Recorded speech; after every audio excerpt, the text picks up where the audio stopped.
All right. Now I'd like to welcome to the show Jacob Grier, author, policy scholar, beverage consultant, magician, and corduroy aficionado. Welcome to Free the Economy, Jacob. Richard, thanks for having me on. Glad to be here. All right. Now, as we're going to just jump into some great questions here, it's going to be fantastic. As my introduction suggests, you've had a fascinating career that's covered a lot of bases, but one of the things that you've been doing for a long time is writing about smoking and drinking and how alcohol and tobacco are regulated by the government. Listeners will be excited to know that several weeks ago, readers everywhere were treated to the publication of a new book, The New Prohibition, The Dangerous Politics of Tobacco Control. There we go. See, that's fascinating. Now, Jacob, what is all that about? I thought it was tobacco that was dangerous, and the government was just here to help us stay healthy and happy. Well, they are, but sometimes they get a little carried away when they do that, and sometimes they have the wrong priorities, which is what we're seeing with nicotine and tobacco right now, where there's 2 points you can make, and why I use the title "The New Prohibition." One is that we are increasingly moving from regulation of products to prohibition of products. The history of tobacco control, they've always tried to say we respect personal choice, but we need to get smokers out of airplanes, then we need to get them out of restaurants, and then out of sidewalks and patios and parks. And we had advertising restrictions, we had taxes, but all along there was this idea that consenting adults could still make the decisions about what to do with their bodies. And now we've transitioned into this period of sort of the mask coming off, and them saying, no, we're actually now going to make it illegal to sell a lot of these things. And then getting to the question of priorities, like even if you agree with this, even if you are someone who thinks that the government stepping in to prohibit certain products is a good thing, as a fact of the matter, they're prohibiting the wrong products a lot of the time. And so we're getting into this bizarre situation where the safest sources of nicotine, like snus and oral tobaccos and nicotine pouches that don't even contain tobacco and e-cigarettes, they're all being banned, but conventional cigarettes that kill about 7 million people around the year worldwide are almost unrestricted. You can get them anywhere. I could go to the convenience store right now and buy a pack. So that's interesting. We've had a long evolution of tobacco control, not just in the United States, even before there was the United States, right? When tobacco first came to Europe, and there were all sorts of people who wanted to ban it, 400 years ago, much less now. The first person to actually, probably the first person to bring tobacco to the European mainland was one of Columbus's crewmates, and he ended up in prison for it.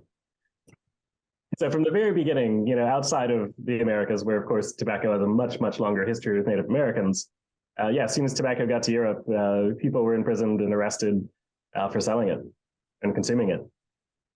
And so the when you use the word like prohibition in the title of the book, very advisedly, and for a good reason, we have a long history of prohibition with alcohol in the United States, which I think a lot of people have acknowledged a long time ago was probably not a great policy, trying to prohibit alcohol entirely. And we've come to, it seems to me like a very strange sort of crossroads when it comes to what we'll call recreational intoxicants, whether it's nicotine or alcohol or marijuana or other things. So on the one hand, when it comes to sort of legality of it, we've seen this like massive wave of legalization, decriminalization of marijuana for the last 20 years, right? So we have like almost half of the states in the country have legal recreational marijuana, and even in states with states that are like famously conservative and anti-drug, like Utah, even Utah has medical legal marijuana now. So we've come a long way there. Yet, and that's driven, I think, by an understanding that drug prohibition doesn't work, that it has negative unintended consequences, and that it's better to like keep things legal and like reasonably regulated. Yet we seem to be going in the exact opposite direction with tobacco. So we're going to like marijuana will be legal everywhere and anyone can have it whenever they want, but tobacco for some reason is going to be made illegal at some point in the future. How are we learning one lesson and then unlearning it simultaneously in the other direction? Yeah, it is the amazing thing. And it's as if progressives forget everything they know about drug policy as soon as the drug becomes nicotine.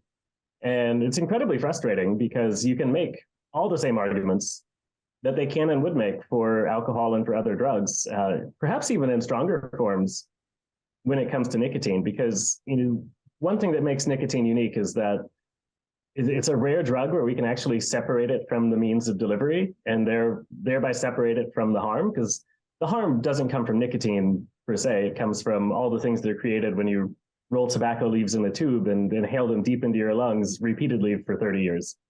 Nicotine by itself, when we isolate it in the other forms of using it, is realistically not something that we should be hugely concerned about compared to other drugs, certainly. Like, we don't have that flexibility with alcohol, unfortunately. Mm-hmm.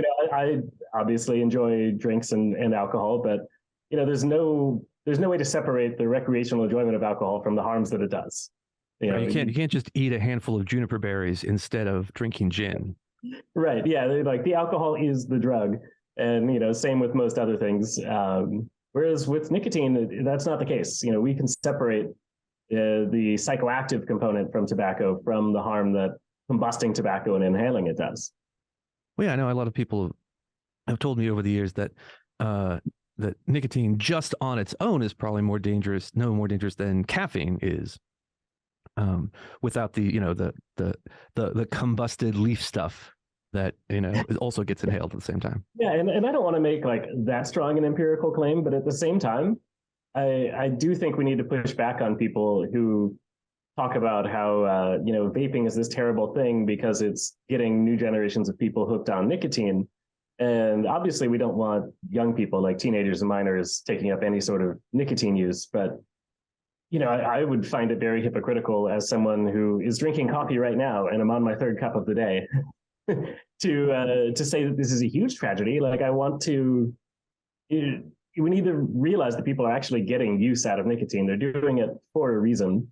And if you talk to a lot of people who vape or who use snus, they might recognize that they have some dependence on it, but they're also getting benefits out of it. And I think especially if you compare nicotine to alcohol in an honest way, and we separate nicotine from smoking, it gets really hard to make the case that we need to be really restrictive on nicotine and very libertine when it comes to alcohol. Like, why should it be illegal to have a flavored e-cigarette, but we can have all kinds of flavored booze that are appealing to minors and to adults? Like, that's just the fact. Adults like flavors.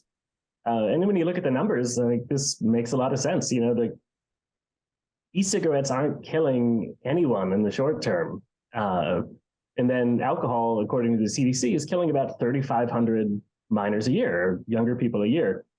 So we're really out of whack with our priorities. And again, nicotine doesn't endanger anyone else. Nobody has too many e-cigarettes and drives home and is then impaired and kills someone. Right. That's something that alcohol does.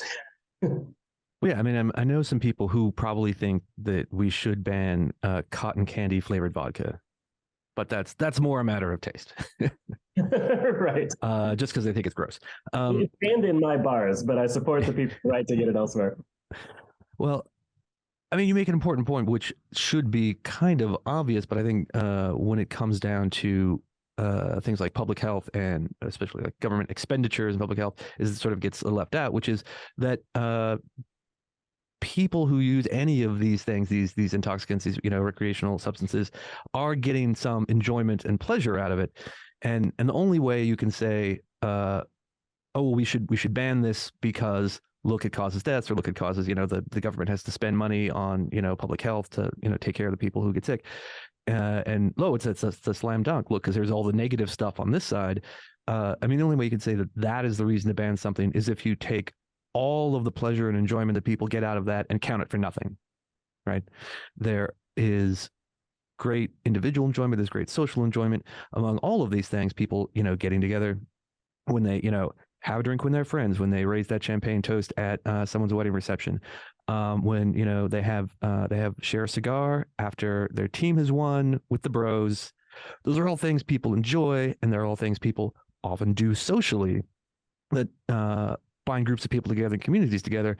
And I feel like in the world of sort of like public policy and public health, we just sort of pretend that doesn't mean anything, or pretend that it just all counts for zero, which I think is ridiculous, right?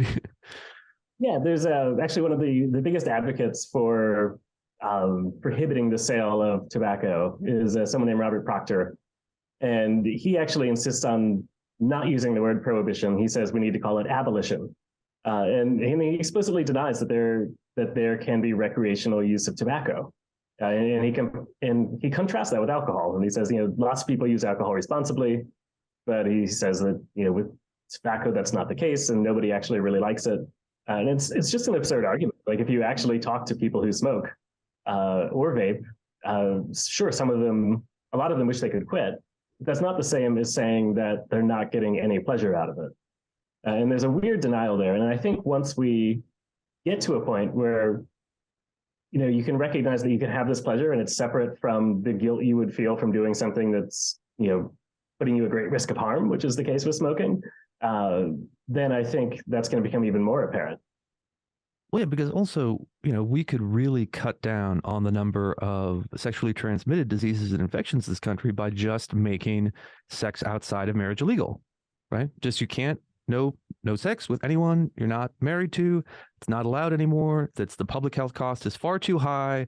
And look, kids get sex, they get hooked on it. They decide, they start having sex when they're teenagers, then they keep doing it later in life. And who knows all of the sexually transmitted diseases that are resulting from that, right? That to me is the same argument for saying oh, well, we can't, we shouldn't have marijuana or alcohol or tobacco or nicotine products because, oh, well, look at all these negative externalities. Yeah, but what about the primary enjoyment and motivation to do them in the first place?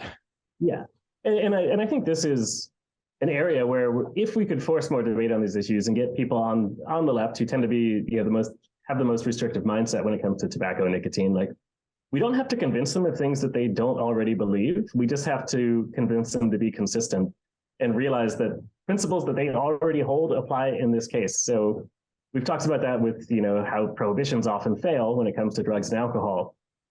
We can also talk about that with bodily autonomy. One of the great slogans on the left is "My body, my choice." And we recognize that people have the rights to get abortions, to become transgender, to do all kinds of things with their bodies. And that's great that the left protects these rights. But I find it very hard to say that you can believe all those things and then say it should be illegal for an adult to buy a strawberry flavored e-cigarette. Mm-hmm. How does this work? This is not a consistent application of principles. So sex work is work, but tobacco work is not work, according to some people. Right. So my longtime colleague, Sam Kasman, who himself has written quite a bit about tobacco and alcohol regulation, when he was asked many years ago, he was on TV news show, it might have been 60 Minutes, something like that. He was asked whether, well, Mr. Kasman, you have children. Would you want your children to smoke? And he said, as a parent, he would prefer his children didn't smoke. But his full answer, I think, is more interesting, where he said, if it was up to him, his kids wouldn't smoke. But if it were up to him, they would never ride motorcycles or go skydiving either, right? Because he's a protective parent. Nevertheless, he wanted them to grow up, and they are now grown. He wanted them to grow up and live in a society where those choices were theirs to make, not even his as their dad, let alone the government's. So I wonder, we're talking about more and more restrictions on things like tobacco products. Do you think the risk aversion we're seeing in terms of sort of public health and public policy is going to expand to other things like motorcycle riding and skydiving and other sort of risky behaviors that are categorized as risky in general? I have a really hard time speculating on that. I mean, I think that might be something that happens just as societies get richer in general.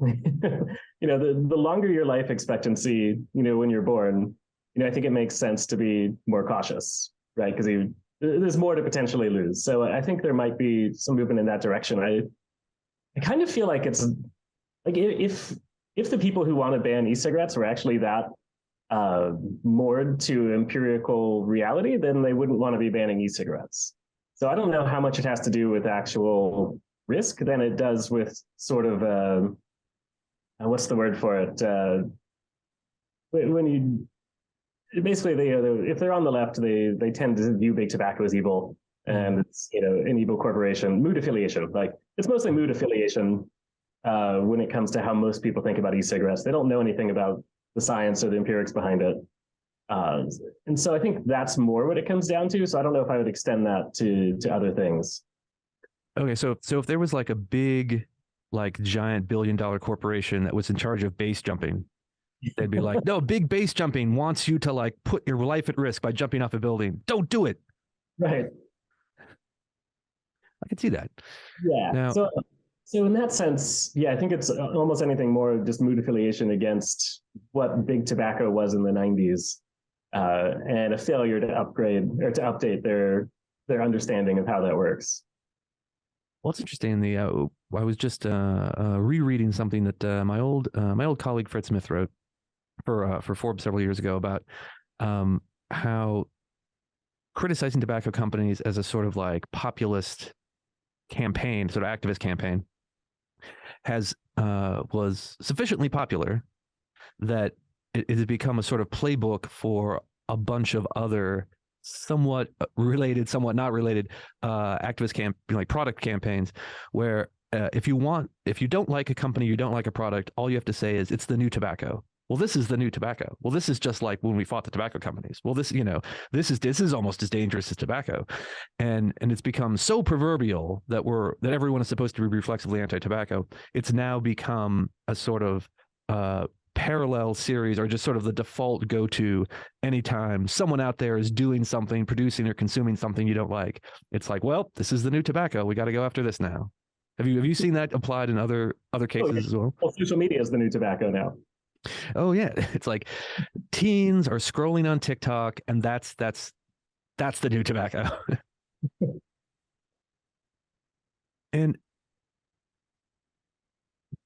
because, and I think maybe that you sort of put your finger on it before, is that it's a sort of like anti-capitalist mood affiliation, right? If it's something that we feel weird about, and it's connected to some sort of big company, then it's the same. Then it's like, oh, well, this is like big tobacco because it's some company trying to like get vulnerable people, like teenagers or children, to do something that they'll like make money off of without actually assessing, well, what exactly is the thing and what exactly is the harm that's supposedly coming from it.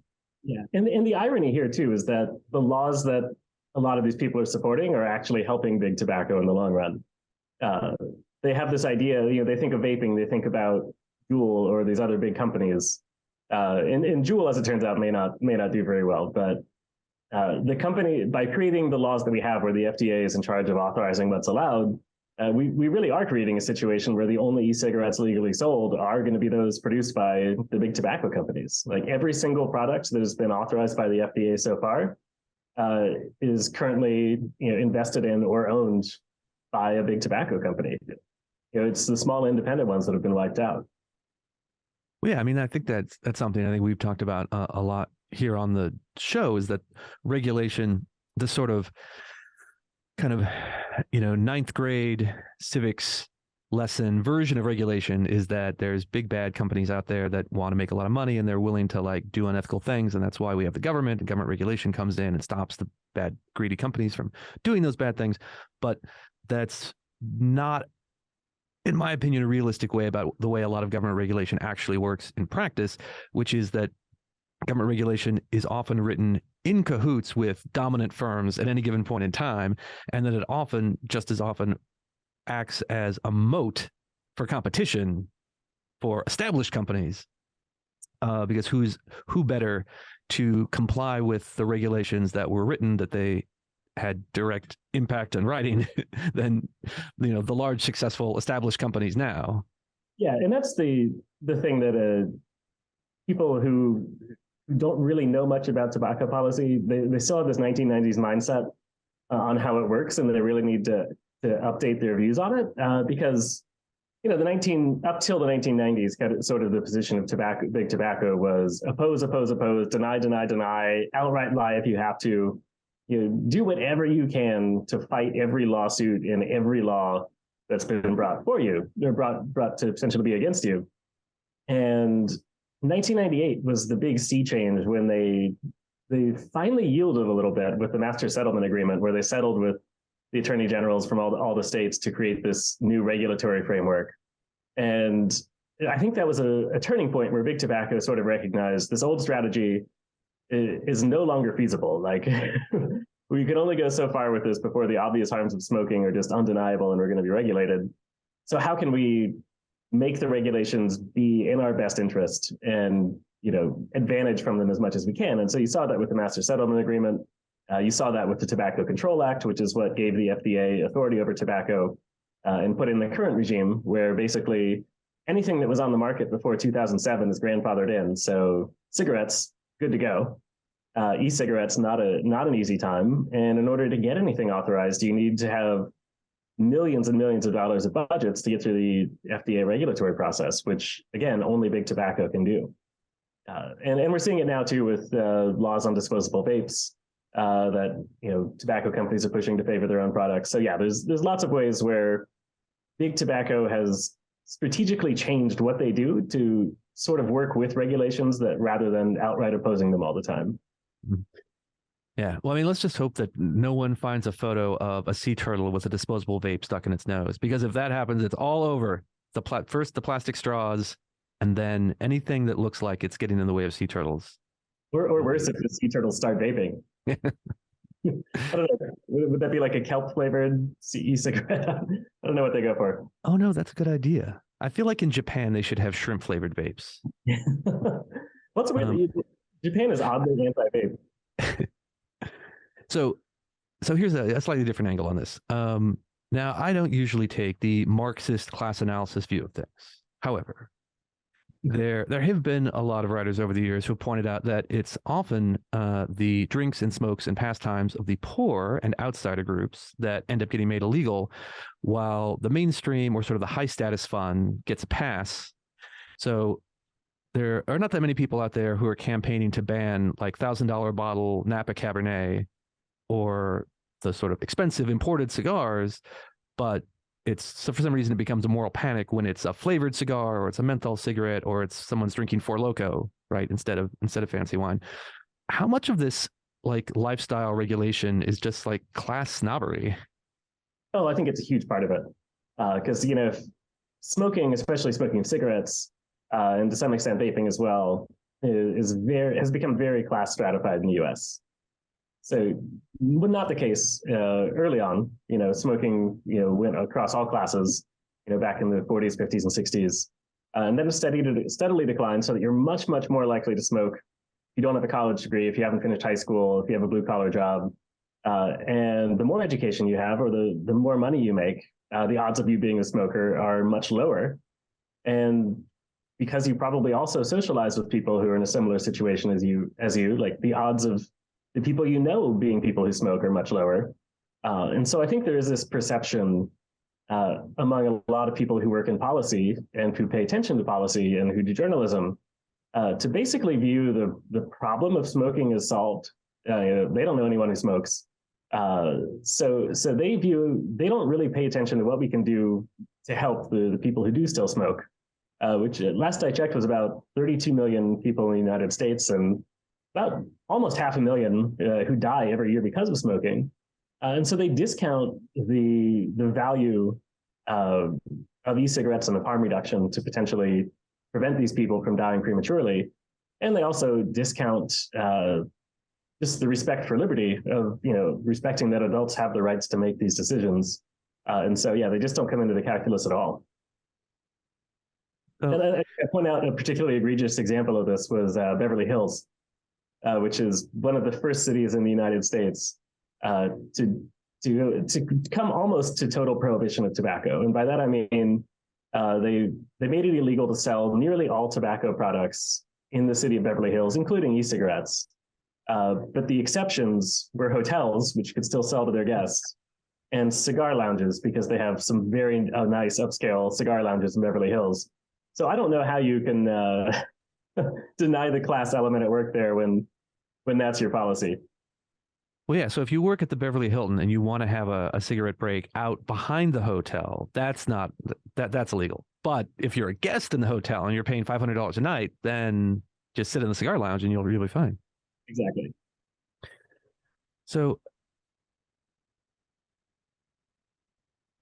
you and I first met years ago when you were working here in the public policy world of Washington, D.C.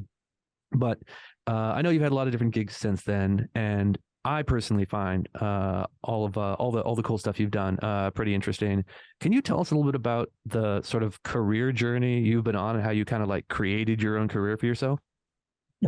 I don't know if there is a straight line for my career. It's a lot, usually just like a lot of weird things all happening at once. But yeah, I did move to DC right after college with plans to move into the think tank world. I'd interned at Cato, got offered a job at Cato. So I was basically doing exactly what I believed I wanted to be doing when I was in college.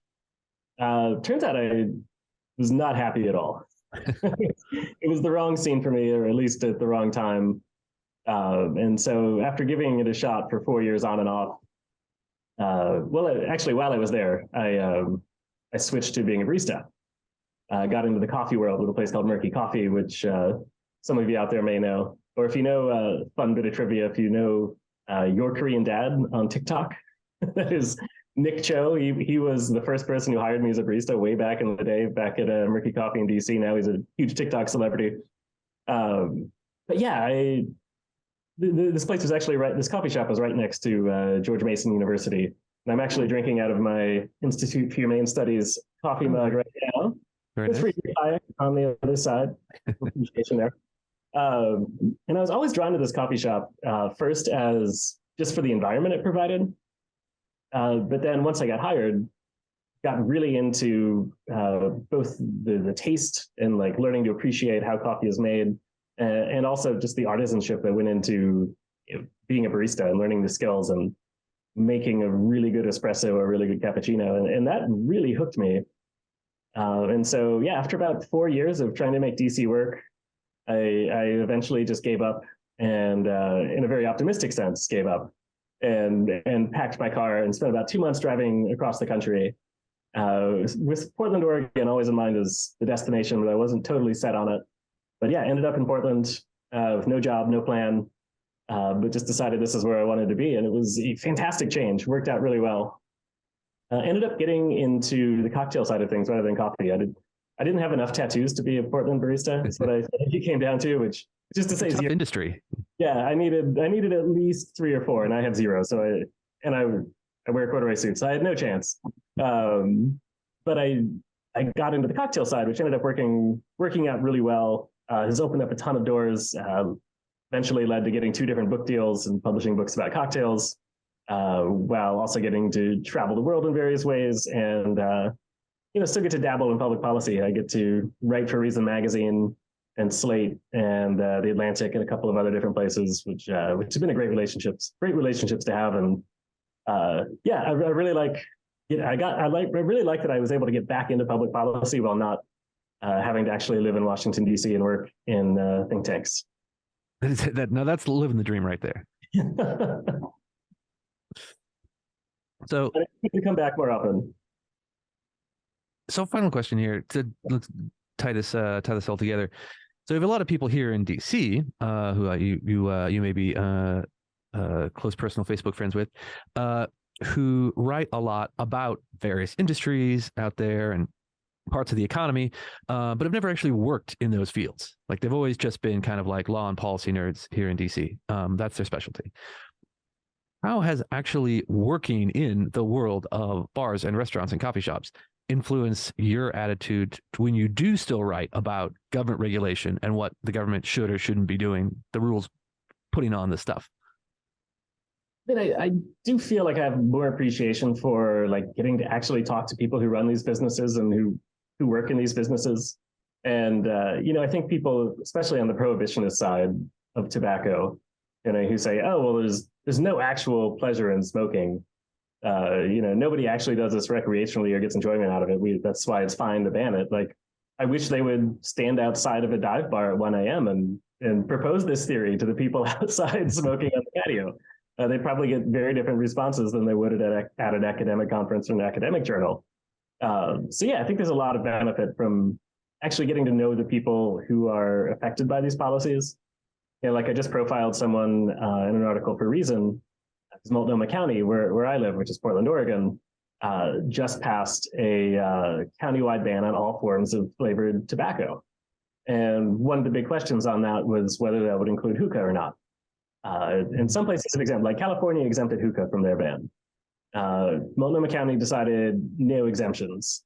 And so I went out and I looked around. There were actually only 3 hookah shops in all of Multnomah County. And state law already makes it illegal to open a new one. So there's no scenario where there's going to be a plague of hookahs taking over Portland, Oregon. And I went into a shop to talk to one of the owners of one. And the amazing story, he's a Jordanian immigrant who moved here. He's completely deaf. And his entire career is running these 2 hookah shops that he has. And he's going to be completely put out of business. And there was just no empathy from the city council, the county board of commissioners, or everybody in the Bloomberg funded advocacy groups who was showing up there for people like that, who are going to completely lose their livelihood for really doing, well, one, not doing much harm, but also not doing anything that no one was voluntarily consenting to. Right. Well, that is why we need you between bartending and barista shifts to keep fighting the good fight and writing that awesome stuff we love to read. Tell people where can they find you? Where can they find you online? Where can they find your excellent writing? Yes, so my books are all on Amazon. The cocktail books are also available wherever books are sold. But if you want the new one, the new Prohibition, that's going to be only on Amazon right now, unless you run into me with a suitcase of books somewhere, which might happen. Then if you want to find me online, I have a traditional weblog, which is at jacobgrier.com. I have a Substack newsletter, which is also under my name.